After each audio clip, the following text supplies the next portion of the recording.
呢一堆字幕係 AI 自動做嘅，一個 command 由影片嘅檔案去到 Final Cut Pro 可以用嘅字幕。如果你係香港嘅 YouTuber，你就知道要做字幕有幾痛苦。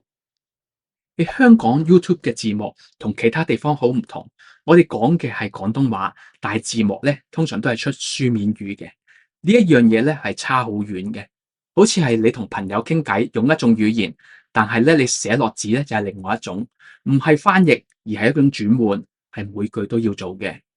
市面上咧好多 AI 字幕工具 ，Whisper、Google、OpenAI 全部 train 普通話同英文多，廣東話咧準確率咧慘不忍睹。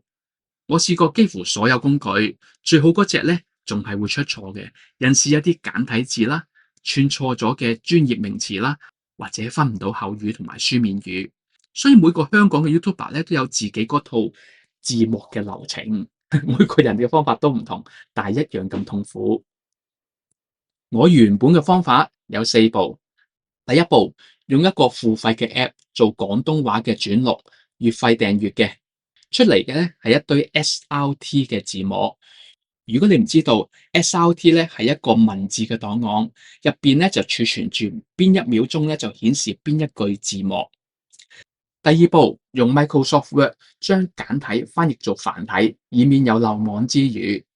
因為個 model 咧間唔中都會出啲簡體字嘅，尤其是早期嘅片咧，我都唔覺意夾咗好多唔同嘅簡體字入去。點解會知道咧？因為咧你哋嘅 comment 啊，有人會問：你咪香港人嚟噶？喂，點解會有簡體字噶？第三步，用 SRT 嘅編輯器逐句去改，有口語嘅轉翻書面語，有一啲錯嘅 terms 我哋要改翻。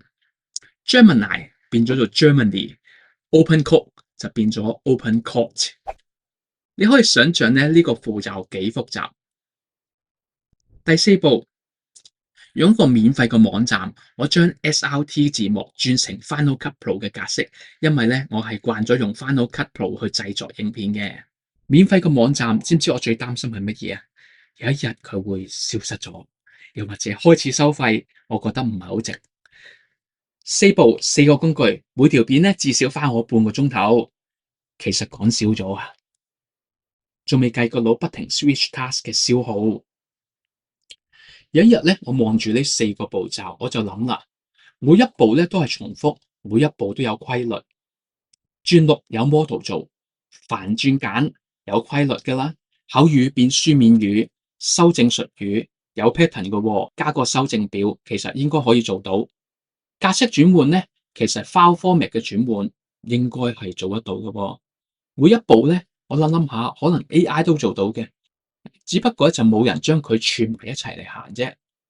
所以我用 OpenCode 叫 AI 咧由頭到尾幫我去標，做咗成個 workflow 出嚟。你可以咁諗，以前咧做字幕咧就好似用手洗衫，你要浸啦，要擦啦，要過水啦，要扭乾啦，要晾，每件衫都係咁。每一步都唔難，但係每日咁做咧，你又會覺得好冇意義，你只係覺得好麻煩。而家我有洗衣機，我揀個 program， 撳個掣，佢就由浸到乾一條龍搞掂。AI 係你嘅洗衣機，但係洗衣機一開始咧係唔會從天跌落嚟嘅，你要先去理解成個流程，逐步去點樣做，點樣去下一步，每一步點樣先至做得最好。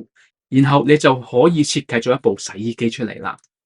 呢個就係我做嘅嘢，唔係買咗一部洗衣機，而係我自己砌咗一部啱我自己用嘅洗衣機出嚟。好，我而家嚟做一個快速示範，一個 command 行落去。第一步，佢用最好嘅廣東話嘅 model，Whisper Model， 直接去轉錄。呢個 model 咧，我係 download 咗落嚟喺 local 度行，免費嘅 OpenAI 出嘅。唔使訂閱，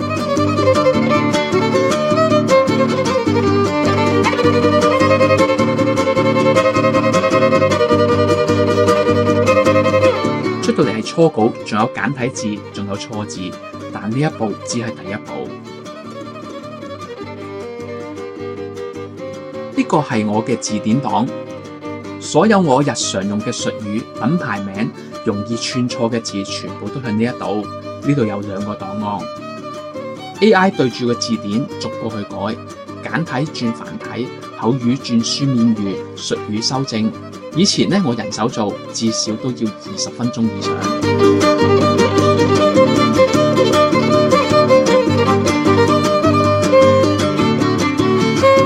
最後係自動轉成 Final Cut Pro 可以食到嘅格式。呢一個轉換小工具咧係 AI 自己寫嘅，冇網站冇第三方，唔驚佢有一日消失咗。成個 workflow 咧係由影片轉到 Final Cut Pro 呢個字幕，一個 command 搞掂。你知道最正係乜嘢啊？每次出新片咧，我發現仲有一啲錯字咧，我就會將呢啲錯字咧加入去我嗰個表入邊，個 workflow 咧就會越嚟越準，喺度升級進步。但係今日我想講嘅咧，唔淨止係字幕，字幕只係一個例子。我揀佢開始係因為佢係最痛、最多餘、最唔值嗰一個。你有冇諗過你每一日、每個禮拜重複所做嘅嘢有幾多樣？整 report、執 data、覆 email、對嗰啲戶口、排列 schedule， 每樣搞你3-5分鐘，加埋咧一個月可以消耗你10幾個鐘嘅。我個做法好簡單，攞張紙出嚟，寫低你每日、每個禮拜重複要做嘅所有 task， 攞邊一個 task 係最痛、最煩、最嘥時間，或者你係最唔想做嗰一個，然後咧就試下將佢自動化咗佢。你可以幫自己慳時間，好，但係更加重要嘅係你練習咗一個技能，揾問題、分析流程、拆解步驟，用 AI 去解決。呢個技能用喺你自己身上，你可以慳到時間，慳翻嚟啲時間咧，你可以用嚟諗策略、做創意、同人哋傾，呢啲咧先係你真正嘅價值。用喺公司度咧，你幫你老細慳錢；用喺你客戶嗰度咧，你可以幫佢咧慳成本。呢個價值係非常之大嘅，呢個就變成你嘅價值啦。而家啲老闆、啲公司最想揾到嘅係乜嘢人呢？唔係識得用 ChatGPT 嘅人，而係識得揾到問題、提出方案、交到貨嘅人。所以如果你去問我點樣去開始學 AI automation 呢，我唔會叫你去學晒啲工具、學晒啲 model， 我會話由你自己開始揾你最痛嘅 task， 自動化咗佢。你係唔需要一開始做啲好複雜嘅 system 出嚟嘅，用一個 task 去開始做到之後，你就會發現你睇嘢個角度係唔同咗。你開始識得去問呢樣嘢點解仲要人手去做呢？喺一刻你就開始改變啦。如果市場上冇工具幫到你呢，唔好等，自己去做啦。喺 AI 嘅時代，你唔再係工具嘅消費者，而你係工具嘅創造者。專業唔會過時，只係會不停提高。如果你想試下自己攞出嚟嘅 task 值唔值得自動化，我整咗一個好簡單嘅 template， 你可以列出你重複嘅 task， 評估邊一個最痛，估計你花幾多時間去完成呢啲 task。Community 入邊咧可以免費攞到，連結喺下面描述欄嗰度。